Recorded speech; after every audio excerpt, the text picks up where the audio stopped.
Tom? Tom? There was no answer. Where is that boy? Tom? Aunt Polly looked under the bed, but she only found the cat. Tom! She cried. Then she heard a noise behind her. A small boy ran past, and she stopped him with her hand. What are you doing, Tom? She asked. Nothing. Nothing. Look at your hand and your mouth. I told you not to eat the jam. Oh, Aunt Polly, look behind you. The old lady looked, and Tom ran away. Aunt Polly was surprised, and then she laughed. Oh, I never learn. Tom always plays tricks on me, and I never learn. I love Tom. He's my sister's child. She's dead. But it's not easy to look after him. Tomorrow is Saturday, and there's no school. But Tom must work tomorrow. He hates work, but he must do it.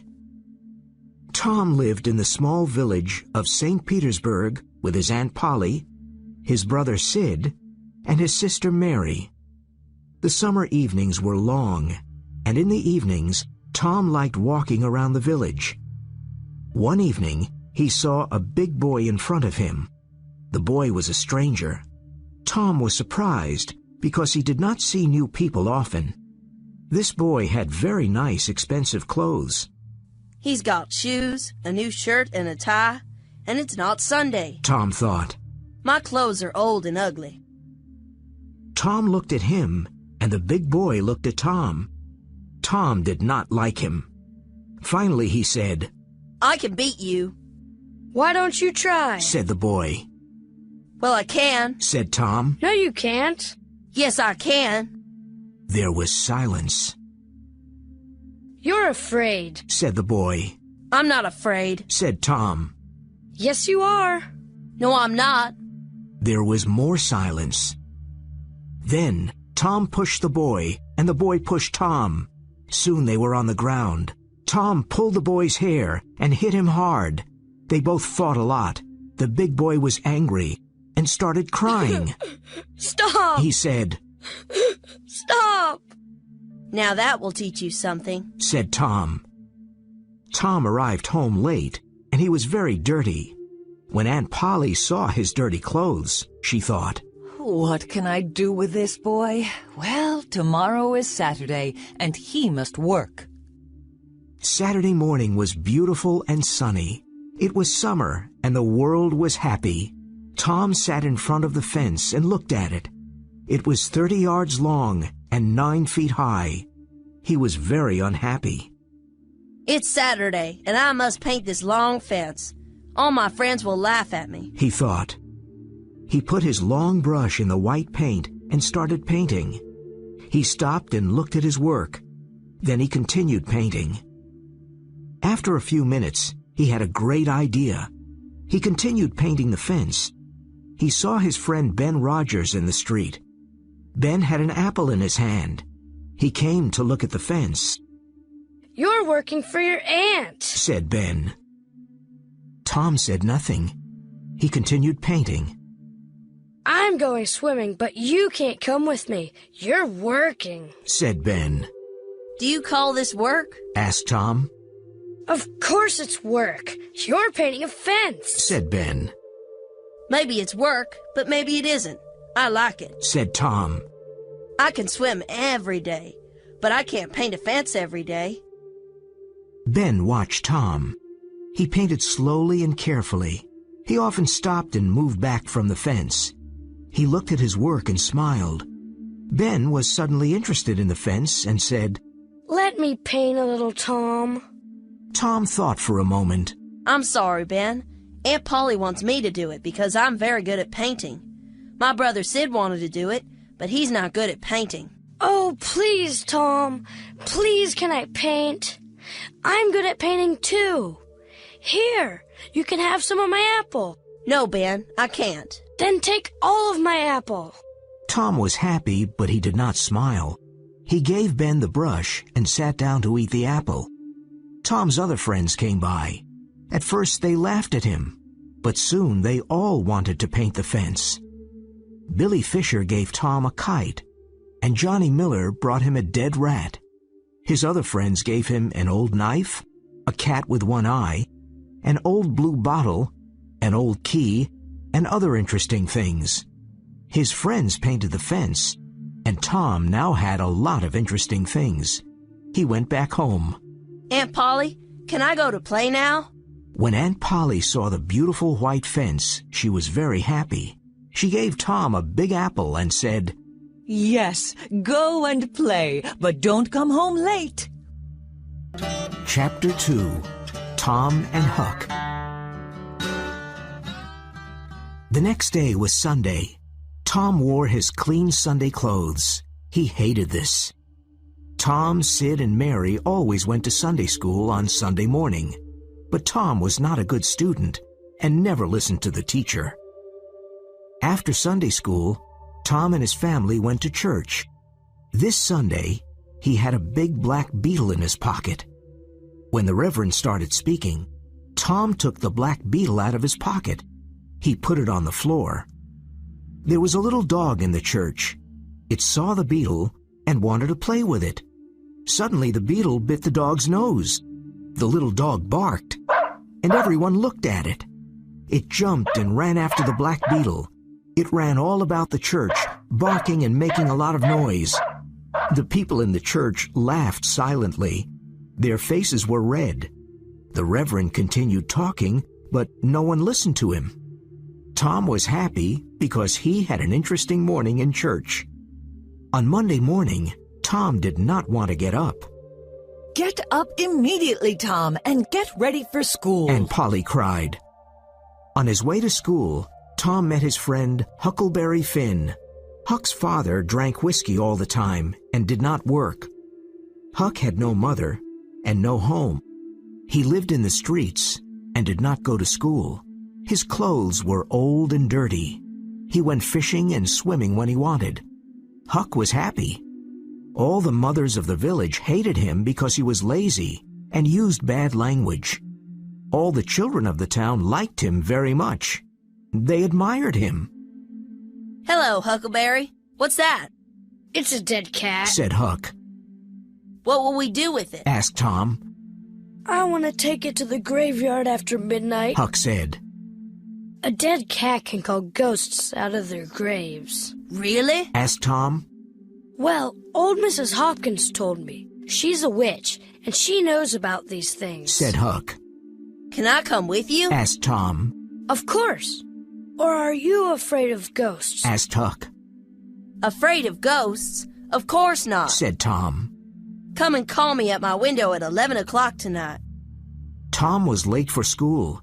The teacher was angry and said, Thomas Sawyer, why are you late again? Suddenly, Tom saw a new girl in the classroom.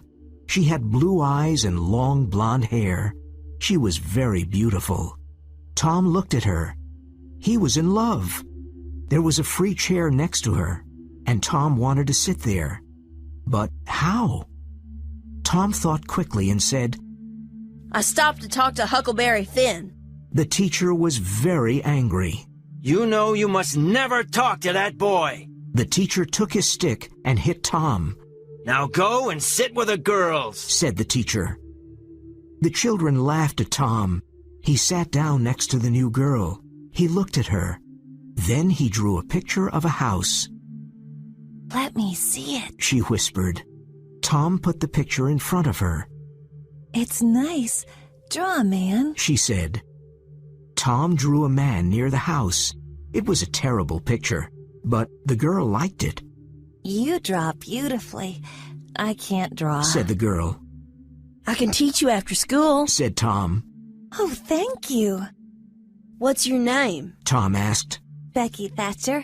I know your name. It's Tom Sawyer. That night, Tom and Sid were in bed at 9:30. Sid was soon asleep, but Tom was not.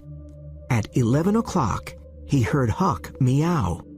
Meow. He dressed quickly and went out of the bedroom window. Let's go, whispered Huck. He had his dead cat. Tom and Huck walked down the dark road. They walked for about half an hour. The graveyard was on a hill. There were a lot of trees and a lot of graves. Everything was dark and scary. The wind made strange noises, and dark clouds covered the moon.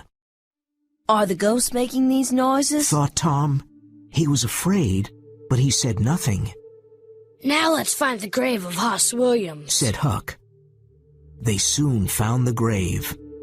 Here it is. He died last week, said Huck. Do you think Hoss Williams can hear us? Asked Tom. Well, I think his ghosts can hear us, said Huck. Then let's call him Mr. Williams, said Tom. All right, said Huck. But everybody called him Hoss. Shh. What is it, Tom? Asked Huck. Do you hear the noise? Look over there, Huck. Oh, no, said Tom. Chapter 3. The Graveyard. Ghosts, said Huck. I can see ghosts. They're coming here. I'm really scared. Can ghosts see us? Asked Tom. Ghosts can see everything, answered Huck. Oh, why did I come here? Don't be afraid. We must be very quiet, said Tom. The three ghosts moved quietly in the graveyard. They came close to Tom and Huck. Tom, whispered Huck. They're not ghosts. They're humans. One of them is Muff Potter. You're right. And there's Engine Joe and Dr. Robinson. But why are they here? said Tom. They're grave robbers. They want to rob a grave. The doctor wants a dead body, said Huck. But why? asked Tom.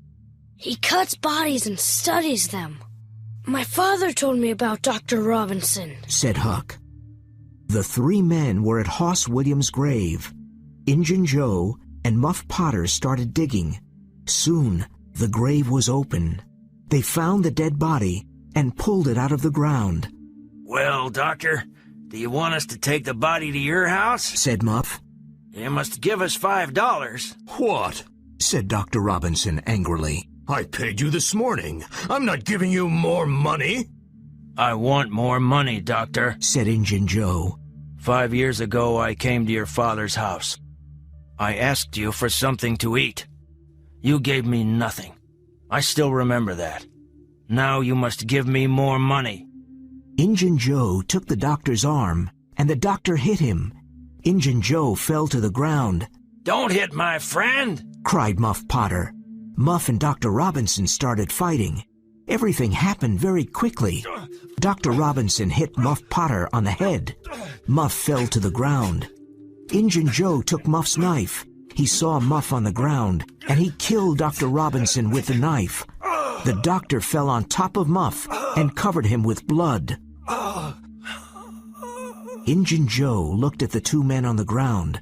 First, he robbed the dead doctor. Then he put the bloody knife into Muff's right hand. A few minutes passed, and Muff moved a little and opened his eyes. He pushed the doctor's body away. He looked at the knife in his hand. What happened, Joe? He asked slowly. Injun Joe said, Something very bad, Muff. Why did you kill him? I didn't kill him, said Muff. He was very confused. I drank too much whiskey last night. I don't remember anything. Tell me, Joe, what happened? You fought with the doctor. He hit you on the head and you fell to the ground. Then you got up, took your knife, and killed him, said Injun Joe. I don't understand, Joe. I never fight with a knife. I didn't want to kill Dr. Robinson. He was young and he had a future. Oh, this is terrible. It was the whiskey, cried Muff. Joe, don't tell anyone, please. I won't tell anyone, Muff. But now you must leave this graveyard. Quickly. Go, said Injun Joe. Thank you, Joe, said Muff. You're a friend. Muff Potter ran away, and Injun Joe watched him. Then he carefully put Muff's knife near the doctor's body and left the graveyard. Tom and Huck were terrified. It was a terrible scene. They silently moved away from the trees. Then they ran out of the graveyard and back to the village. They arrived at an old house and decided to hide there. What are we going to do? asked Tom. We saw everything. Engine Joe killed the doctor. What can we do? We can't tell anyone, said Huck. Injun Joe is dangerous. I'm afraid of him. Do you want a knife in your heart? I'm afraid of Injun Joe, too, said Tom. You're right. We can't tell anyone about Injun Joe. Promise not to tell anyone, said Huck. I promise, said Tom. Chapter 4, Jackson's Island. The next day, everyone knew about poor Dr. Robinson. The sheriff found Muff Potter's knife near the body of the doctor. He put Muff in St. Petersburg's small jail. Tom and Huck looked at each other. We saw Injun Joe kill the doctor, said Tom. Muff didn't kill him. Poor Muff. I know, said Huck. But we mustn't say anything. Remember, Injun Joe is dangerous. Very dangerous. I'm sorry for Muff Potter, too. The two boys were afraid. We must keep this a secret, said Tom sadly. Tom could not forget. At night, he had bad dreams about Injun Joe and Muff Potter. He kept the terrible secret, but he was very unhappy. Aunt Polly was worried about him. She gave him a lot of different medicines, but Tom did not feel better. He was unhappy at school, too. Becky Thatcher didn't talk to him anymore. No one loves me, thought Tom. What a horrible life. It was now summer, and there was no more school. Tom and his friend Joe Harper went to sit by the Mississippi River. They fished, talked, and looked at the boats. One day, Tom said, Let's go do something exciting. Okay, said Joe. But where can we go, and what can we do? Let's run away. We can go and live on Jackson's Island. We can be pirates. A pirate's life is exciting, said Tom. Jackson's Island was a small island in the Mississippi River. It was about 3 miles south of St. Petersburg. No one lived on the island. Huckleberry Finn can come with us too, said Tom. Remember, Joe, don't tell your mother, father, or anyone about our adventure. Go home and bring some food. We'll meet here at midnight. Tom and Joe were excited. At midnight, the 3 boys met on the river. Tom brought some meat to eat. Joe brought some bread, and Huck brought a frying pan. They found a small raft, and they went down the river to Jackson's Island. When they arrived on the island, they made a fire and cooked some meat. This is fun, said Joe. We're free, and we can do everything we want, said Tom. What do pirates do? asked Huck. They go on ships and take the money. Then they go to an island and hide it in a secret place, said Tom. The 3 boys were happy and slept under the stars. The next morning, they went swimming in the river. Then they went fishing. They cooked the fish on the fire and ate it. It was delicious. After breakfast, they walked around the island and went swimming again. In the afternoon, they sat around the fire and ate some meat. Suddenly, Tom said, Can you hear a strange noise? Listen. What is it? asked Joe. Let's go and see, said Huck. They ran to the river. They saw a steamboat and a lot of small boats near it, Every boat from St. Petersburg is out on the river, said Joe. What's happening? They're looking for a dead body, said Huck.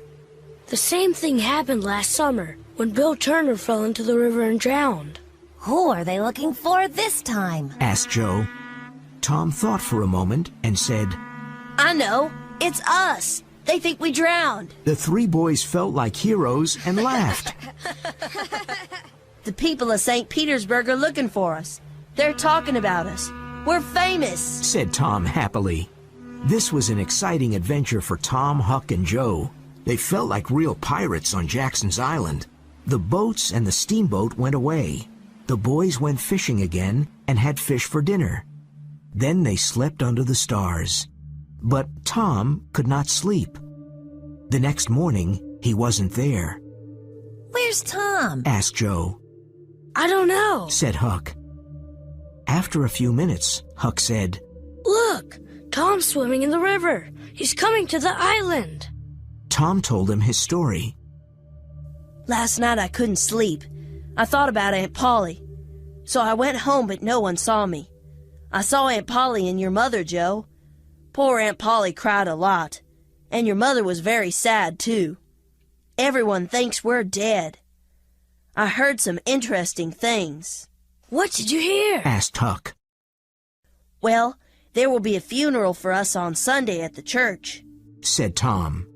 Huck and Joe looked at him with big eyes. And now I have a great idea. Listen. Tom told Huck and Joe his great idea. They liked it and laughed. Sunday was the day of the funeral. There were no happy faces in St. Petersburg. Everyone in the village was in the small church. Aunt Polly, Sid, Mary, and Joe Harper's family were all dressed in black. The Reverend said many kind words about the three boys. The boys' families cried and cried. Becky Thatcher cried. Everyone cried a lot. Suddenly there was a noise at the church door. The Reverend looked up and stopped speaking. Everyone in the church turned around and looked. Their mouths opened. The three dead boys slowly walked into the church.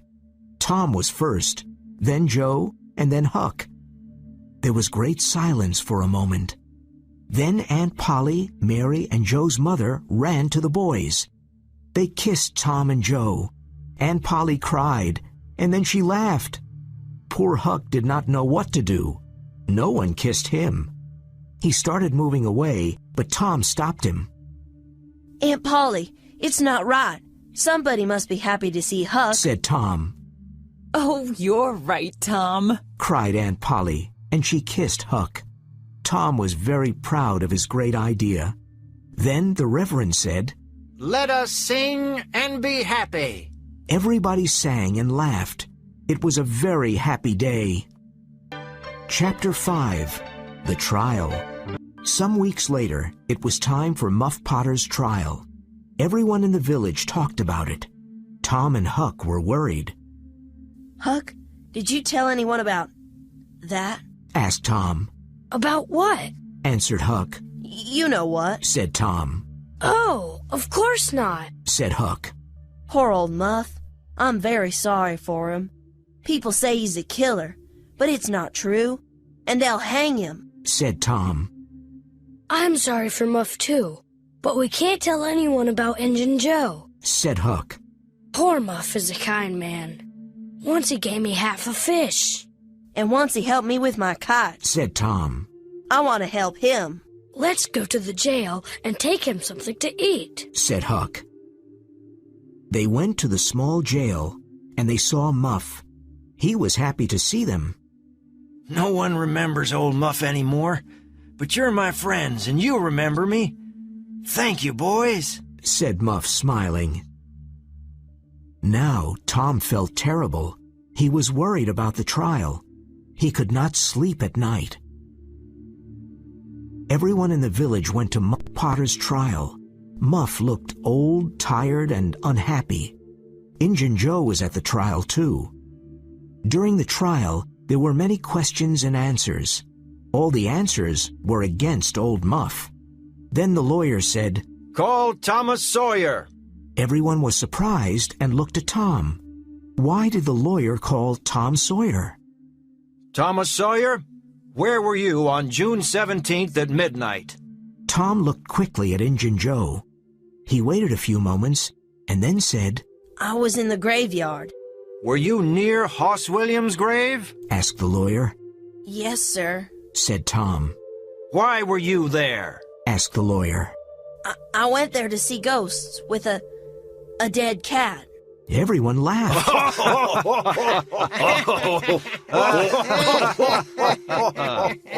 What did you see in the graveyard? Tell us what happened, said the lawyer. Tom told his story, and the people of St. Petersburg listened to him. They were very surprised. And then Muff Potter fell to the ground, and Injun Joe took Muff's knife and... Tom suddenly heard a very loud noise. Injun Joe jumped out of the window and disappeared. Tom became the hero of St. Petersburg. He saved Muff Potter's life. Tom's days were happy, but his nights were not. At night, he had terrible dreams about Injun Joe. The days passed, and no one could find Injun Joe. Chapter 6. The Haunted House. Every young boy wants to find a treasure, and Tom did too. One hot summer day, he told Huck about his idea. Where can we look for a treasure? Asked Huck happily. Robbers put treasure under old trees or in old houses. We can start digging under the old tree on Cardiff Hill. Come on, let's go. The boys went to Cardiff Hill and started digging. It was a hot day, and they dug for a few hours. There's nothing under this tree, said Huck. I'm hot and tired, said Tom. Let's go to the haunted house. Nobody lives there. But haunted houses have ghosts, said Huck. Ghosts only come out at night. It's daytime now, said Tom.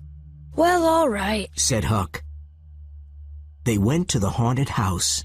It was an old, lonely place.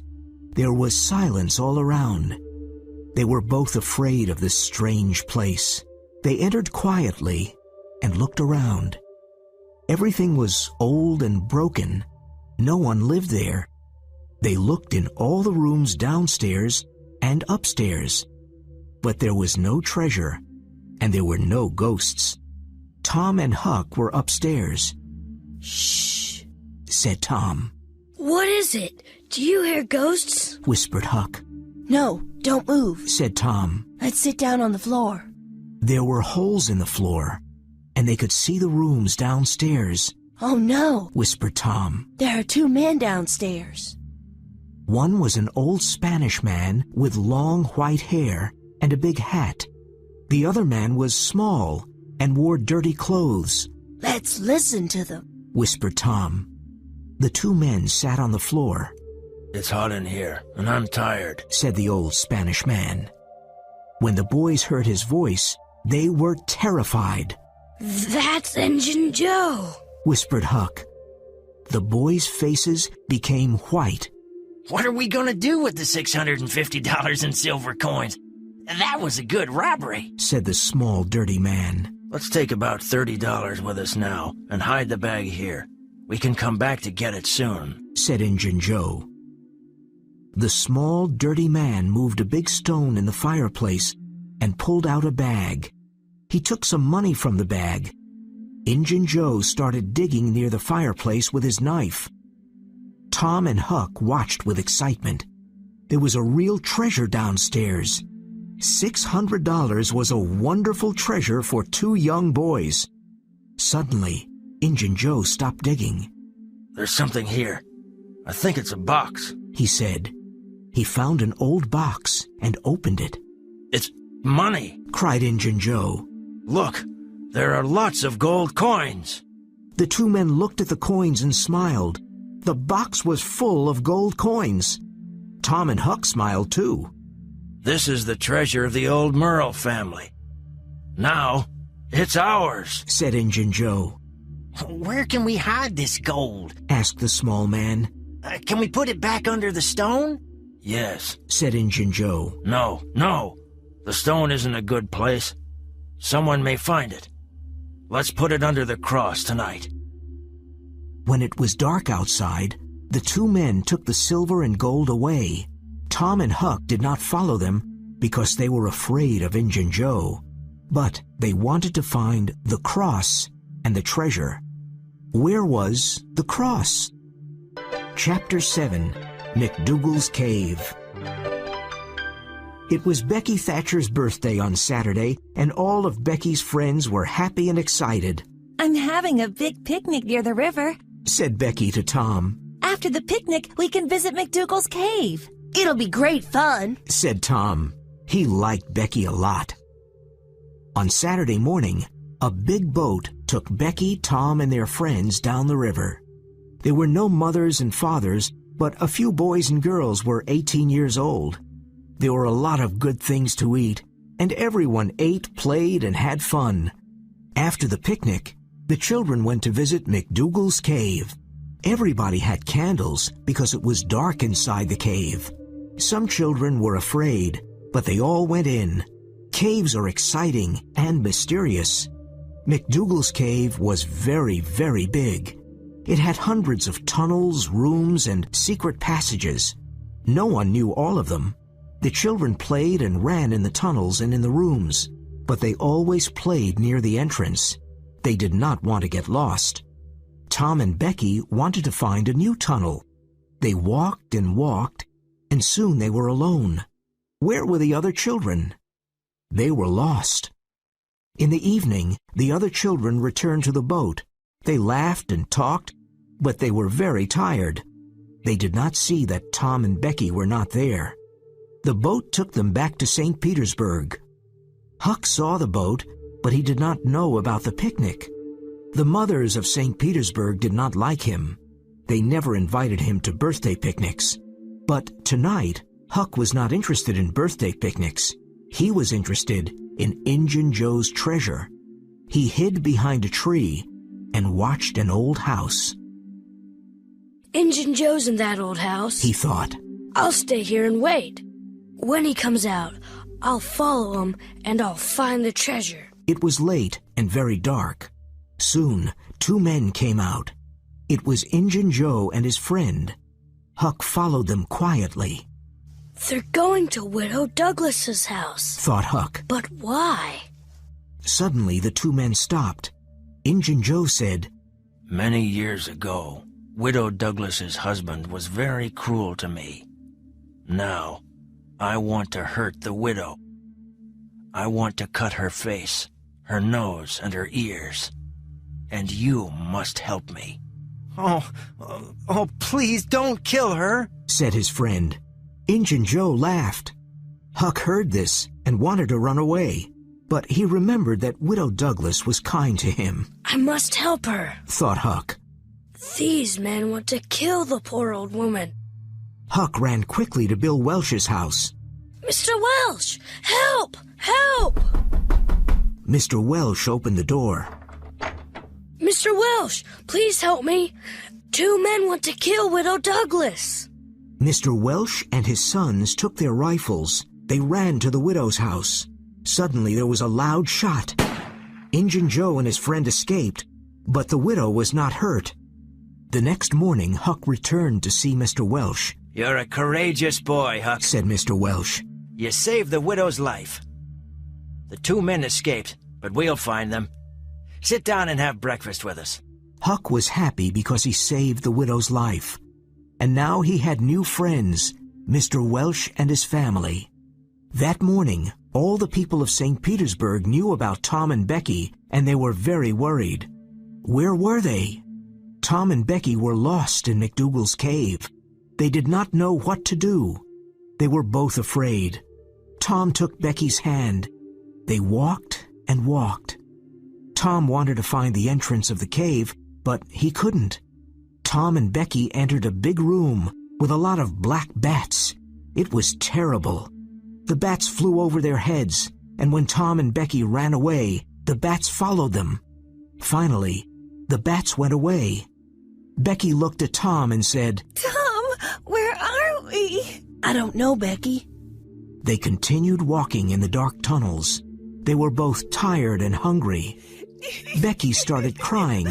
No one will ever find us, Tom. There are too many tunnels and rooms. Oh, we're going to die here. We'll get out of this cave, Becky. You'll see, said Tom. They ate their last piece of cake. Soon their last candle went out. Everything was dark. What time was it? What day was it? They didn't know. They were tired and slept. When they woke up, they were very hungry. Suddenly, Tom heard a noise. Listen, Becky. Did you hear a noise? Someone is looking for us. Becky looked at Tom and smiled. I'm going to see. You stay here, Becky, said Tom.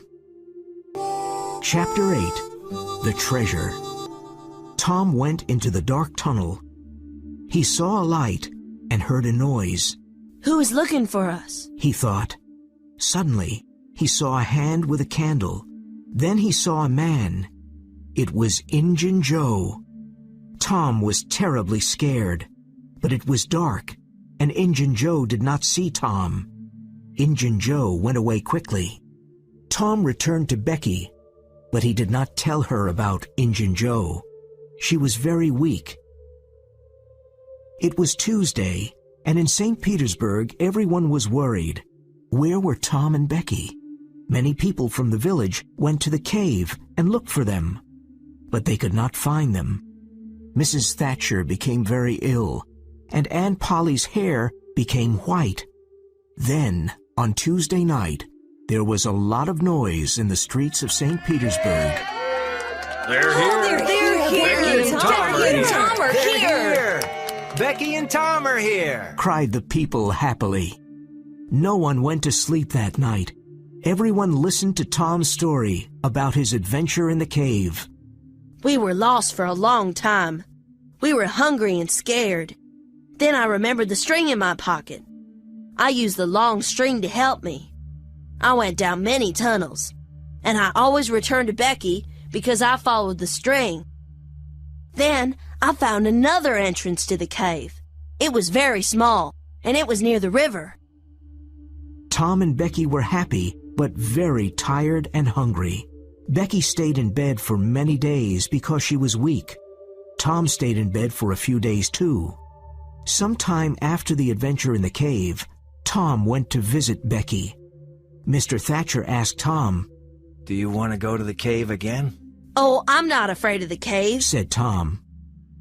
Well, nobody is going into the cave again.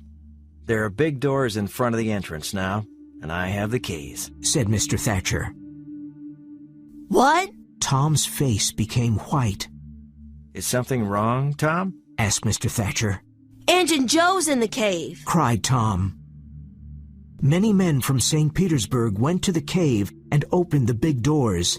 They found Injun Joe on the ground. He was dead. After Injun Joe's funeral, Tom went to see Huck. Now that Injun Joe's dead, we'll never find the money, said Huck sadly. Listen, Huck, said Tom. I know where the money is. Really? Asked Huck with big eyes. The money is in the cave. I saw Injun Joe in the cave. Why was he in the cave? Because he took the money there, said Tom. Say it again, Tom, said Huck. The money's in the cave, and we can take it. But we'll get lost in the cave, said Huck. No, we won't. I've got candles and a long string. Let's go and get a boat, said Tom. They took a small boat and went down the Mississippi River to McDougal's cave. Look, Huck, here's the other entrance, said Tom. It's very small, said Huck. Tom and Huck went into the cave. They were careful and used the long string to help them. Tom suddenly stopped and said, I saw Injun Joe here. His ghost is probably here too, said Huck. Let's go now. His ghost isn't here. It's probably at the other entrance. Well, all right, but let's hurry, said Huck.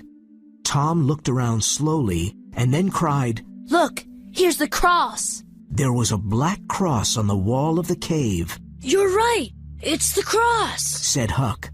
Let's dig under the cross. They dug and dug. Finally, they found a small room. There was a small bed, some old candles, and a few bottles. And there was the treasure box. They opened it and saw the gold and silver coins. We're rich, Tom. We're rich, cried Huck. This is wonderful. I always knew it, said Tom. Now let's take our treasure and leave.